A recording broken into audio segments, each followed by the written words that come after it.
Good evening and welcome to Tucker Carlson Tonight. Charles McCullough is an Obama-appointed Inspector General for the intelligence community, a job he had till earlier this year. And last year, he tried to raise the alarm about classified information, a lot of it, that was stored on Hillary Clinton's now famous email server.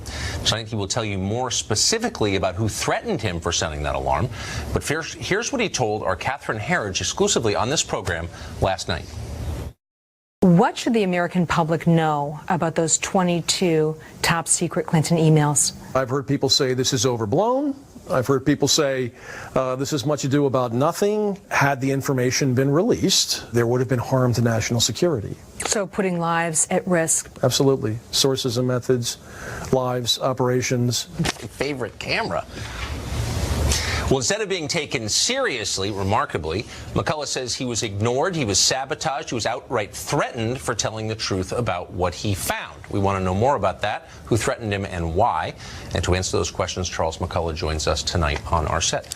Mr. McCullough, thanks for coming on. Thank you for having me, Tucker. So among the people who came down on you for exposing what you found on Hillary's email server was Senator Dianne Feinstein of California. Sure. She was asked today about that by a reporter walking through the Congress, and she responded, "Not that I know of, and I don't remember." Okay. Applying pressure to you in response to what you found. How do you respond to that? Well, she certainly was one of the primary drafters on a letter we received back in March of 2016 that was signed by 7 Democrats, I believe, that accused us of ironically politicizing the matter when we were the ones kind of being very strict about just firing balls straight down the middle with this and shooting straight as it was. But now, her main concern, she and I talked on the telephone about this. I had a secure telephone conversation with her when this first happened, and her main concern was asking me whether or not the documents were marked. And I tried to explain over and over again, as I did then for the next year and a half, that it didn't really matter what was marked, that no, none of them were really marked, other than 3, but that didn't seem to get through. Were marked classified. Were marked classified, that's right. Right, so this is what, and I should say, you served for decades non-politically in government. You were an FBI agent. You worked at NSA for 10 years. You had the highest possible clearances, so it's not like you were some appointee hack. No. But you often hear defenders of Secretary Clinton say, well, there were just 3 documents marked classified. That's not a big deal. Yeah, this is maddening, frankly. It doesn't matter whether or not, it's absolutely irrelevant whether or not something is marked classified. Right. It's the character of the information. We have an intelligence community with very good men and women who collect intelligence, and that information gets disseminated. And even if the information isn't marked properly when it's disseminated, it's still classified. What matters is the information, not the marking on it. Right, and that's a legal definition. What matters legally. Absolutely. Right. So the intelligence agencies discovered that some information, classified information they had gathered, was on her unsecured server. What was their response to that? Well, there was from minute number 1. I actually, initially when this happened, we tried to coordinate with the State Department. We tried to coordinate with everybody on the Hill, and initially we thought maybe we can sort of corral this in and mitigate whatever damage had occurred.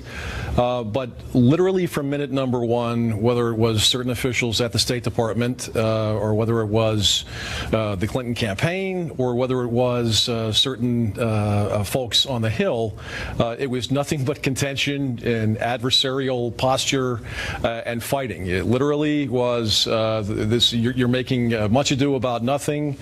This is overblown. You were acting as the Inspector General. You're supposed to have some independence here. Again, you're a career government employee and a former FBI agent. Why would the Clinton campaign have anything to do with this conversation? They shouldn't have. They shouldn't have. There was. I'm well aware there was strategic coordination between the campaign, the State Department, certain officials in the State Department, certain law firms in town, and people on Capitol Hill. And I think that bore itself out in the Podesta emails. I think that's right. But the basic question, is it legal for a government agency to coordinate with a political campaign? Well, there are rules and authorities that apply, and people have been looking at those. but I'm not aware. I've been gone out of the government since last March, so I'm not aware that anything was ever pursued with that. My understanding was there are statutes designed to protect whistleblowers, which in effect you were. I was a whistleblower. As an IG, my job was to bring whistleblowers to the Hill, get them there and protect them, put a bubble around them, make sure they can tell their story. And here I'm doing now what I've done for all these years. I'm having to go myself to the Hill. I expected to be embraced and protected, and let's do this, let's get through this.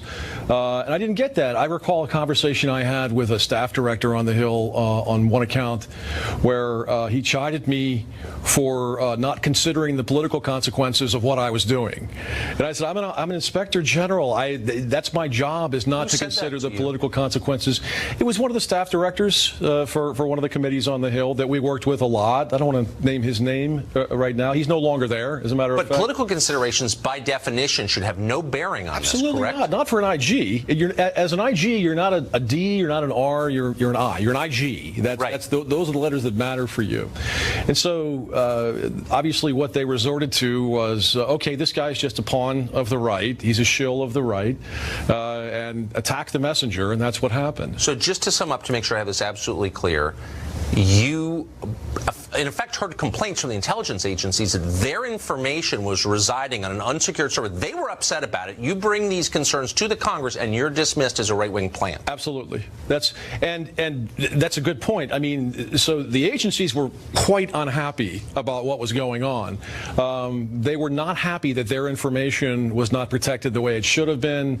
This was seen as cavalier. Look, when we heard about this to begin with, that there was an unsecured server, frankly, we looked at each other and said, "Who does that? What rules even apply to that?" Does that? And so, and then Senator Burr sent a letter over asking us to take a look at it, and we did with the State Department IG. It was a scandal then. It's a scandal now, I think. Mr. McCullough, thank you for joining us. Thank you, Tom. Very much. Appreciate it.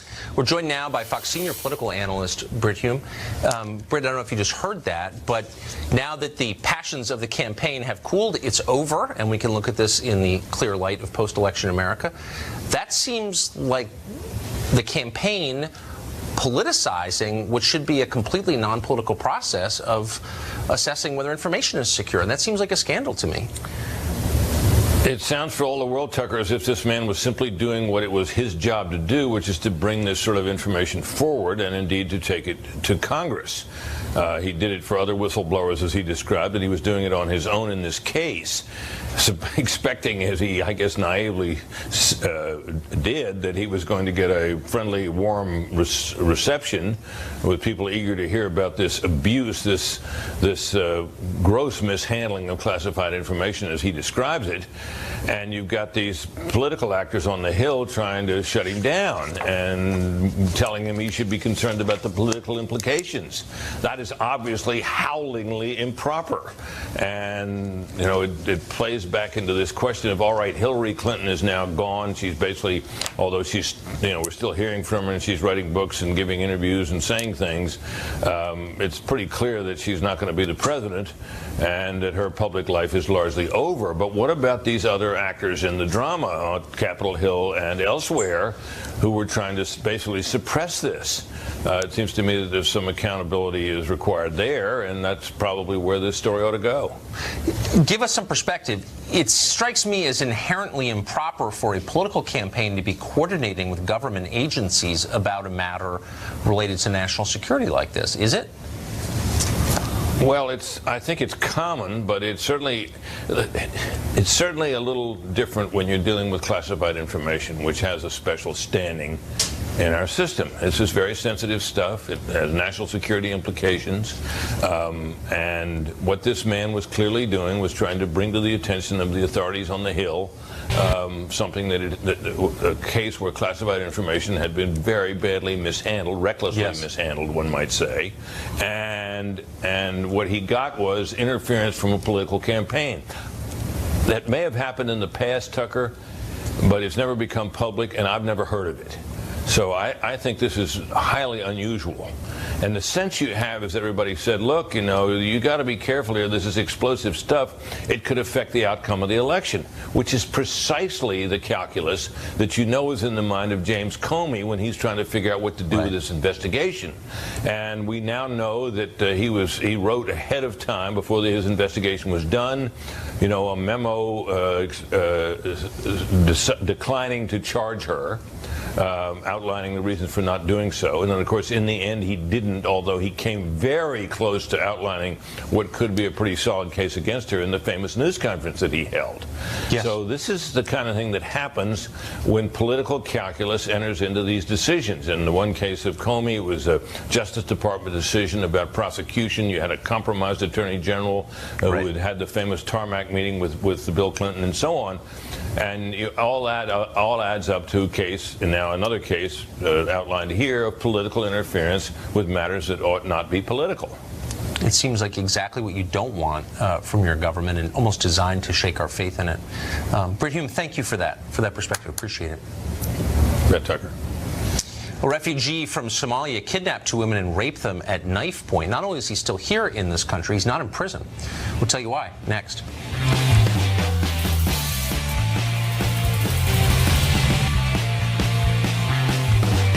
A Somali refugee who violently raped 2 women has been spared prison time by a judge in Utah. Fox reporter Alicia Kuna has more on that story. Alicia? Hi, Tucker. Yeah, Muhammad Ali Muhammad, a refugee from Somalia, was in the United States for less than a year when in the summer of 2011, he admits he raped 2 women in Salt Lake City. He was just 14 at the time when one night he says he sexually assaulted a woman at knife point outside her home. And the next night broke into another woman's home, raped her, then forced her to go to an ATM to withdraw $400 for him to spend on clothes for his first day in the 9th grade. A surveillance camera helped investigators track him down. He was charged with first-degree felony rape, second-degree felony forcible sexual abuse, and kidnapping. He pleaded guilty and was sentenced to a juvenile detention center. His family testified that while in the Somali refugee camp, he witnessed his own brother's murder and was sexually assaulted himself. Now, after serving 6 years, Ali Muhammad is about to turn 21. He's aging out of the juvie system and is eligible to continue serving time as an adult at the Utah State Prison. Instead, Judge Vernice Treese of the 3rd District Court in Utah sentenced him to 5 years probation, telling Ali Muhammad that she wouldn't bat an eye to send him to prison if he violates his probation.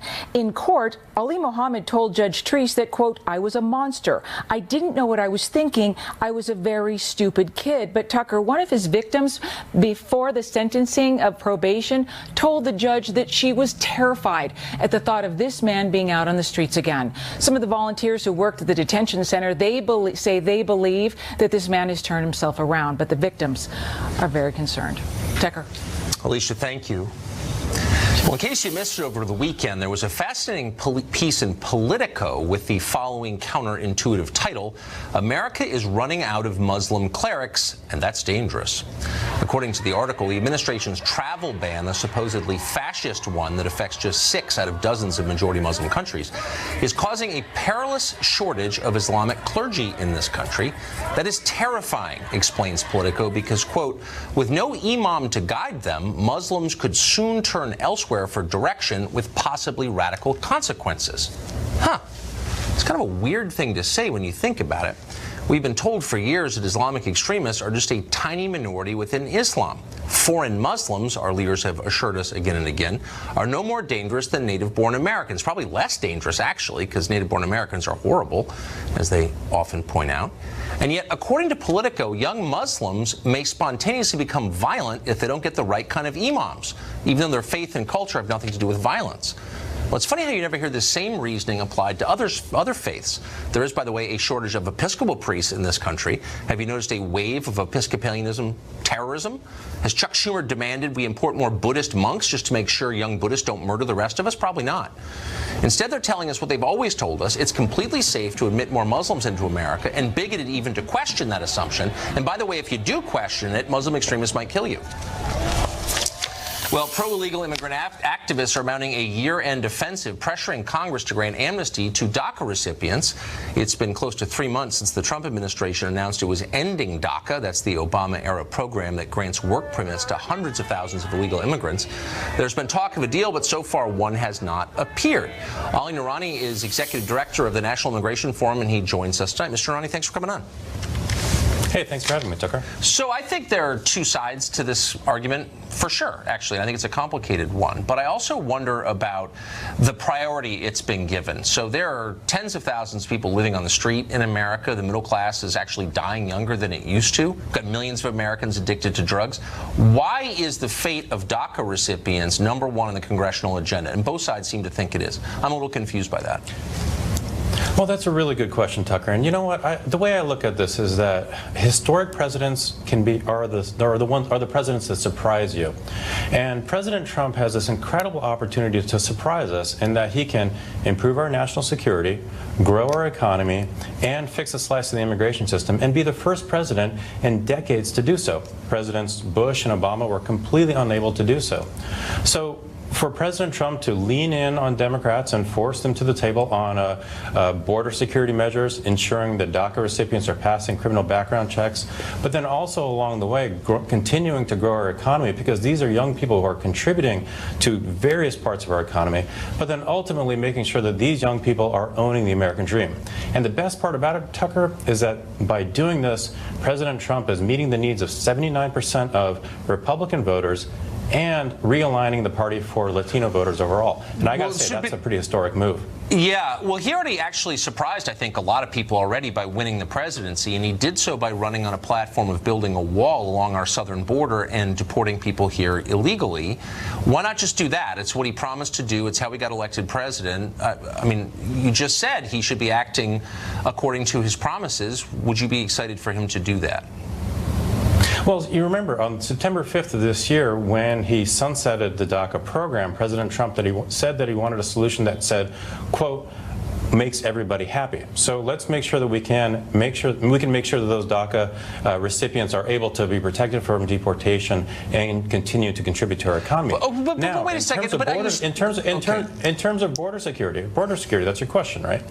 We believe we need smart border security. So let's spend billions of dollars on the border where the majority of drugs, guns, and money are being smuggled. You know where that is? Ports of entry. Let's improve the infrastructure. Let's get boots on the ground there. You know what? I don't believe you. We've been talking about this for decades, and it's all a lie. The point is to grant a pathway to citizenship to the people who are here legally. And my question has always been, isn't there already a pathway to citizenship? It's U.S. embassies around the world grant 1 million green cards to people. Why shouldn't everyone here illegally go get in line with everybody else who wants to become a citizen and do that? I've never really understood why we wouldn't ask that of people. You know, that's another great question, because that's why Congress needs to come together as Republicans and Democrats to create an immigration system that meets the needs of American workers and their families. Right now, our immigration system does not do that. We've got talent going overseas. We've got jobs going overseas where that talent is stuck outside of the country. That's just the cities with, you know, pick one: Lowell, Massachusetts, Lewiston, Maine. Cities are flooded with immigrants, have high unemployment and tons of poverty. That's not axiomatic that the more immigrants you have, the richer you are. That's just not true. But you're not answering my question, which is, why is an American living in a country in economic decline where people are making less than their parents and they know it, should granting amnesty and citizenship to people here legally be number one on my priority list? That's my only question. Why should your average American think that's the most important thing? I'm going to be the first person to say that the immigration system needs to serve the needs of the American worker and their families. So let's pick a place. Let's look at southern Idaho. Unemployment rate of 3%. Third largest dairy industry in the nation. The only way that dairy industry continues to grow is if they have an immigrant workforce that is creating jobs for Idahoans who have been there for generations. That's the kind of balance that we're looking for here, Tucker. Yeah. You'd have to explain the economics of California, which has actually carried out this experiment for the last 30 years and now has more poverty than any state, to convince me of it. But nice try. Alec, thanks for joining us. Appreciate it. Hey, thank you. Elizabeth Warren stole American Indian heritage to get ahead, to get tenure at Harvard. Up next, we'll ask why everyone has let her get away with it. We'll be right back. We're here long before any of us were here. Although we have a representative in Congress who they say was here a long time ago. They call her Pocahontas. But you know what? I like you because you are special. You are special people. You know, even if you didn't vote for him, you got to concede that's hilarious. That was the president, of course, yesterday singling out Massachusetts Senator Elizabeth Warren for spending at least 9 years pretending to be an American Indian in order to get a better job. It's called fraud. Well, exalted minds like CNN's Jim Acosta called Trump's use of the name Pocahontas a racial slur. But who's the racist here? Elizabeth Warren falsely claimed Indian ancestry for years. It got her tenure at Harvard. Nisu Washanog, or Two Hawks, is the general director of the Federation of Aboriginal Nations of America. Unlike Elizabeth Warren, he has not received a six-figure Ivy League academic job by falsely claiming to be an Indian. In fact, he can't even get the bloated hedge fund known as Brown University to return stolen American Indian land that it owns, though he is trying, and we're supporting him in that. Two Hawks joins us tonight. Two Hawks, it's great to see you. How you doing, Tucker? Great to be here. Before I ask you about Elizabeth Warren and whether you've ever run into her at any kind of tribal gathering, an update on your effort to reclaim land that Brown University, you say, stole from your ancestors and is used to miseducate our kids with their fake university hedge fund operation that they have. Have you gotten the land back from Brown?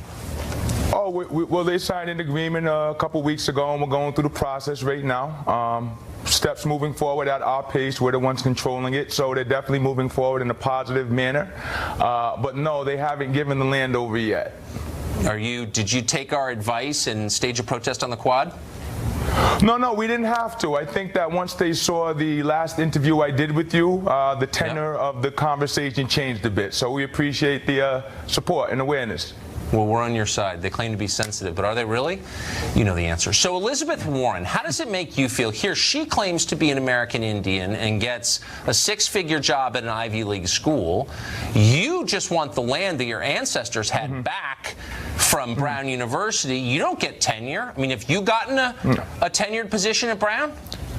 No, absolutely not. And I think particularly being from the region where we're from, the Eastern Woodlands, and being Algonquian, it's a bit of an insult because we have to constantly struggle on a daily basis with the stereotypical views of what a American Indian is supposed to look like. So for someone to kind of throw that on when it's advantageous and then take it off when it's not, that's a bit of an insult, absolutely. So why do you think one Ivy League university awarded a multi-$100,000 contract to Elizabeth Warren on the basis of fake Indian ancestry, and the Ivy League university you're dealing with has blown you off for so long?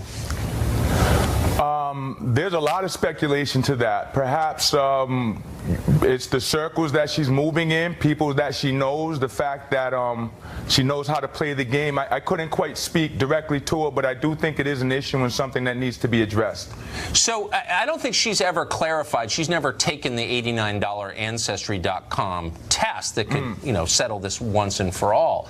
But from your knowledge of indigenous peoples, have you ever run into her at any gatherings? Is she a well-known American Indian? I haven't seen her around, not in these parts. I don't want to speak on behalf of all Indian folks across the country, but we definitely haven't seen her around these parts, and I haven't run into her, so I couldn't say yay or nay. But there are not a lot of American Indians in New England. I mean, I don't want to generalize. There are some tribes, of course you're one of them, but you feel like you would know. I mean, if there was an American Indian tenured Harvard law professor running around, wouldn't you know about it? I would imagine that someone around would have bumped into her at some sort of social gathering or some sort of interaction with the other populations that are around. So no, I can't say that I have. Okay. Well, it suggests, again, we can't confirm it because she hasn't taken a simple DNA test, but it suggests maybe she's lying. Two Hawks, we just wish you all the luck in the world in your battle against that corporate university for your ancestors' land, and I hope you'll keep us apprised of what happens. Dr. Tucker, thank you very much for your time. Amen. Well, the press had a total meltdown over the president's comments about Pocahontas, acting like they were the worst atrocity since Wounded Knee. I think there's an element element of racism, but I think it's also because he knows he can use it and stoke it to drive the most controversy. This is unreal. I totally agree with Megan. Not only did he say that, which is considered by many a racial slur, he was standing in front of a portrait of Andrew Jackson. We need to begin to acknowledge this is not just about name calling. It's not about name calling in politics. It's about a bigot who sits at 1600 Pennsylvania. It's always sort of poking and prodding and making jokes and making attacks at the expense of people who are not white. How did all the dumb people get on TV? Joe Concha may know. He watches it for a living. He covers media for the Hill newspaper, and he joins us tonight. So, Joe, what gets me about this is here you have someone who falsely claimed to be an historically oppressed minority in order to get a job reserved for members of that group, American Indians, totally lied in order to make money, and that's cool. And yet someone who jokes about it is the bigot. Like, how does that work exactly? Well, look, the narrative, I think, Tucker, should be, and if this were the narrative, then we ain't talking right now, that President Trump made an unnecessary, inappropriate comment during a solemn ceremony at the White House to Navajo code talkers. If that were the case, fine. We have I no thought problem. it was hilarious, but whatever. I'm happy to be in the minority on that. That's Some fine. don't. That's fine. Half and half, right? Everything in this country is half and half.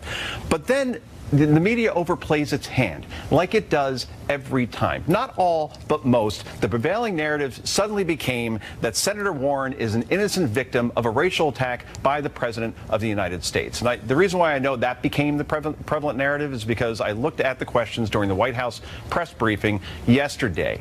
Now, this is a breakdown per the official White House transcript. Questions about Elizabeth Warren or Pocahontas, 7. Number of times racial slur or racially were broached as it relates to the name Pocahontas, 7. Number of questions about the Access Hollywood tape, 4. Number of questions about Alabama Republican Senate candidate Roy Moore, 2. Here's the kicker. Number of questions about sitting Democratic Senator Al Franken, who had just held a press conference saying that he was staying in the Senate despite several accusers coming forward, including photo evidence of him groping a woman while she was asleep. 1. Number of questions about Democratic Congressman John Conyers. 0. Add that all up, you have 13 questions about Senator Warren, Pocahontas, the Access Hollywood tape, and Roy Moore, while 1 question combined about Al Franken or John Conyers. I mean, actually, this is why Roy Moore is going to get elected, not because of him, but because the media is so irresponsible and loathsome. But let me just ask you this, and it's not if you don't like what Trump said, I totally get it. You know, I can see why people would be offended by it. What I don't understand is why Elizabeth Warren gets a pass for basically, how is this different from wearing blackface? How is this different from like mocking someone's, in effect, in the most cynical possible way, someone else's ethnicity in order to profit from it? Yeah. I don't know why that's okay. Because the context is purposely being left to the side. What was the context here? Trump wasn't directing his insult towards those Navajo code talkers. It wasn't towards anybody's heritage. He was mocking a woman, a sitting U.S. senator who could be a 2020 presidential candidate, for pretending to be something that she wasn't to advance her career. This was during the 90s, remember. Harvard was under a lot of pressure to hire minorities, and they went ahead with that. And if you see every interview with Elizabeth Warren yesterday, after the fact, this is barely touched. She is barely pressed on the question. The answer she gives is that her mother and her grandparents told her when she was young what her heritage was. It's such a crock. And by the way, she could fix it. She could end the mystery with a simple Ancestry.com. But by the way, this is just like a metaphor for the whole system, which is designed to help the oppressed, but actually benefits the already entitled, like Elizabeth Warren. Do you know what I mean? Yeah. And Tucker, look, and when I'm the sons of African dictators benefit from programs designed to help the needy in this country. I mean, it's like, it's very cynical. Right. And when I'm 8 and my parents tell me that I'm Scotch Romanian or Comanche Indians, I'll believe them. But as I get older and I go through enough holidays and I do enough research on my heritage, I don't put it on an application or tell Harvard or Penn that that's what I am. And if she just apologizes for it now, then it goes away. But she won't. She stands by it. And the irony is that she calls out Wall Street for gaming the system. It appears that she gamed the system as well, Tucker. Yeah, I would say so. Joe Concha, thank you. Thank you. Well, the woman accusing Democratic Congressman John Conyers of sexual harassment joins us on the set next.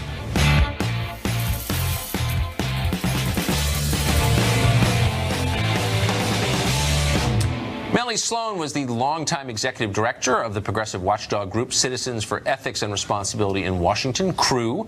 She's also a senior advisor at American Oversight and a former federal prosecutor. Before all of that, she was a congressional staffer working on a committee under Congressman John Conyers of Michigan. And while working there, she now says Conyers harassed her. At first, Nancy Pelosi didn't seem to believe that account. Watch. Just because someone is accused, and was it one accusation? Is it two? I think there has to be. John Conyers is an icon in our country. Do you believe John Conyers is accused? I don't know who they are. Do you? They have not really come forward. And that gets So you don't know if you believe the accusations? That's for the Ethics Committee to review. Now, after speaking directly with Sloan, Pelosi says she has changed her mind. Melanie Sloan joins us tonight. Melanie, thanks for coming on. My pleasure. So I was a little surprised by the reaction from Leader Pelosi, who is a self-described champion of women and has told us many times to believe the women. Why wouldn't she have called you before weighing in on the Conyers question? Well, I think that she may not have actually known about me. The whole thing blew up over the Thanksgiving holiday, right. And it's not clear that she knew. But when she spoke with me yesterday, and we spoke for 45 minutes by phone, she was clear that she believed me, and she also apologized for her statements on Meet the Press, and I think that was big of her. Well, sure, but I mean, she also took a ton of heat for those statements. Absolutely, and including from me. I was very upset about it. I know, and I'm sure you would vote for her. I mean, you agree with her politically, but I think you're in the right on this one. But, you know, she's the ranking Democrat in the Congress. John Conyers kind of reports to her. She's in charge. She could find out who you were, like with a single phone call. She's preparing to go and meet the press, not something members of Congress do lightly. You know, you kind of like get what you're going to say together ahead of time. Why wouldn't she have done diligence on something as important as an accusation of sex harassment? I don't know. I can't speak for what happened in Nancy Pelosi's office before that. All I can say is I agree with you. It was a terrible performance on Meet the Press. It was very disappointing to me. I reached out to her office that morning, Sunday morning, and said that I was very disappointed. And I also tweeted about it. Not that I have a big following, but I said that I was unhappy about it and that I had come forward. So it was upsetting. And Nancy Pelosi did call yesterday and apologize, and then we spoke at length not just about the allegations themselves, but about really the more important issue of what Congress should do now. So what I guess I'm surprised and not surprised by is to hear all the people coming forward to say, yeah, of course Conyers is a creep. Like, we knew that. You heard Cokie Roberts say all the female reporters knew not to be alone with him for years. The guy married a former intern who was 25. He was 61. Everybody knew that. Yep. Why did it take this long? I don't know why it took this long. I think for the same reasons that it's taken so long in so many industries and things have gone unstated, and you know, everybody knew about Harvey Weinstein. It seems like everybody knew about Roger Ailes. These were things that were well known for years and years, and women are quickly dismissed and allegations are denied, and any woman who comes forward goes through a really rough time of having her credibility assaulted. When I actually did try to talk about... Hold on, that's just... Let me just say, I had no idea about Roger Ailes, just for whatever it's worth. But I would also say that's silly. I mean, you're a former prosecutor. I've known you for a long time. You're a strong person. You wouldn't be dismissed. Cokie Roberts has a national I actually was. I mean, let me just say that when I did try to talk to people about John Conyers 20 years ago, I talked to any number of people, including a reporter who then checked my story for corroboration with somebody else in Conyers' office who told them that I was mentally unstable. And although I knew this reporter for a long time and had worked with him, he then came back to me and said, well, this person says you might be mentally unstable, so now I can't do the story. It seems like a lot of what's going on is that Conyers is politically useful and there really are no enemies on the left from the perspective of liberals, and like no one wanted to criticize him. Maybe if his politics had been different, the outcome would have been different. Do you think?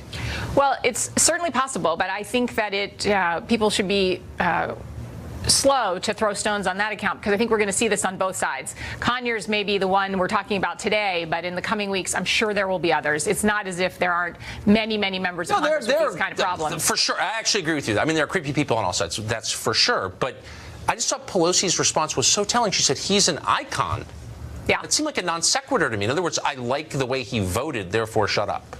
Well, I think she was talking about his long history in the civil rights movement, that he's an icon, but she later did say that that doesn't give him license for this kind of conduct. And again, I'm agreeing with you that the Meet the Press performance was wrong and mistaken, but she has walked it back and said that that does not give him an excuse. It's not a license to mistreat people. And I think that is one of the things we're seeing in every industry. Does the fact that somebody has great stature in their industry allow them to mistreat women?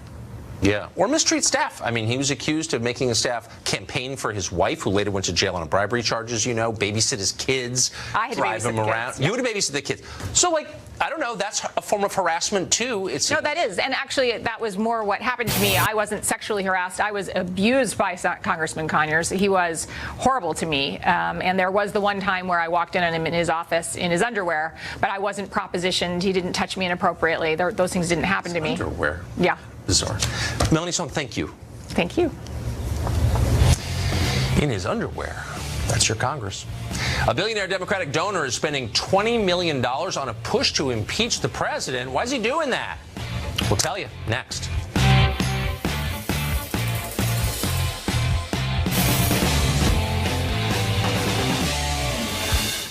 Tom Steyer is a billionaire Democratic donor and an environmental activist and a big investor in fossil fuels, too.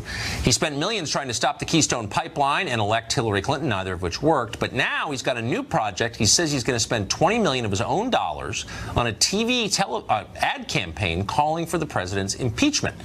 He's just the most recent of many who have joined that cause. I don't think there's any question that he has, in fact, met that standard for impeachment, but it's very important and urgent that we get him out of office. The president has obstructed justice. The remedy for obstruction of justice is impeachment. Impeach 45! Impeach 45! I didn't hear you impeach 45! Thank you! Mark Green's been around Democratic politics for decades at many levels, and he joins us tonight to assess this impeach Trump campaign. Mark, thanks for coming on. Thank you for having me back. So, you know, there's disagreement among Democrats about whether Trump should be impeached before Mueller finishes investigation or after, but there's pretty wide agreement among Democrats, at least in D.C., that he ought to be impeached. Let's say that happens. What happens next? Would you be happy with President Pence? I completely disagree with earnest progressive Democrats who say, tactically, not legally, oh, let's not impeach Trump because Pence will be worse. First, they don't know it. You and I don't know better or worse, really. It's so speculative. But Justice Leonard Hand wrote, "Let justice be done even if the heavens fall," close quote. And so if Donald Trump has committed impeachable offenses, whether he's succeeded by Albert Schweitzer or Richard Nixon coming back, the law should do what it's supposed to do. Now, politically... Pardon me while I laugh. I mean, it's just like so dumb. The last president who was impeached committed perjury, and I think I remember you saying, oh, it doesn't rise to the level. I mean, this is totally political. That's fine. It's a political process. Well, don't just admit it. Don't quote Learned Hand. I mean, please. Excuse me. Clearly, it's by and large a political process. Gerald Ford, as president, said impeachment is whatever a majority of the Congress thinks. It's not a judicial process, otherwise they would have given it to the Supreme Court. Exactly. But, you know, every so often when someone wants to impeach Chief Justice Earl Warren or Barack Obama, and then you say, why? It's fringe, it's conspiratorial, it's a joke. As we speak, 49% of the public in the PPP poll last month think Donald Trump should be impeached. That's not sufficient. 41% think he should not. So something is going on. Now, tactically, I'm admitting that I think it would look bad to try to impeach before the Mueller process has been completed, on the chance that they exonerate Trump or they indict Trump. Who knows? Also, politically, let's face it, the House Republicans will do nothing independent of Trump. And so it's a completely compromised jury. But I wonder, well, no, I mean, they're from the same party. Of course, they're not going to be for impeachment. But I wonder, so Steyer is spending another $20 million. Right. And I wonder, like, maybe it would be better for the cause liberalism to maybe spend that money, I don't know, helping the millions of Americans who are addicted to drugs or who can't find jobs, who are living on the streets in liberal cities across the country, or who think they're going to make less than their parents did, which is the majority of the middle class. Why not solve those problems and you win? A liberal like Tom Steyer doesn't listen to your advice on how to spend his money, just like the Koch brothers, who are worth $100 billion. Steyer's worth puny $1 billion, will listen to me. The reason that he doesn't want to do that, I think, I don't know Tom Steyer, only one person in the world could provoke a nuclear war with North Korea because of his infantile tweets. Only one person in the world will allow the EPA and now the Consumer Finance Protection Bureau to be effectively denuded and eliminated because his business donors don't like it. Oh, that's according to Lindsey Graham. Grotesque oversight. I mean, look, here's the point. That Trump got elected for a reason. Hold on, but Trump got elected for a reason. Like him or not, the middle class is dying in this country. It's a disaster. Trump wasn't elected.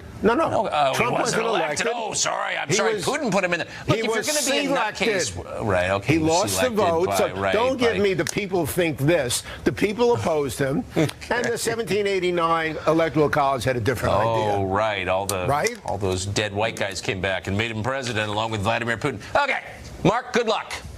I need it. I hope you're the spokesman for the Democratic Party. It's so awesome. All right, North Korea fired a missile. A test earlier today, potentially it could reach the United States. They have not fired a missile that went as high as today's did. It's a whole new thing. The president responded just a minute ago. We'll tell you what he said.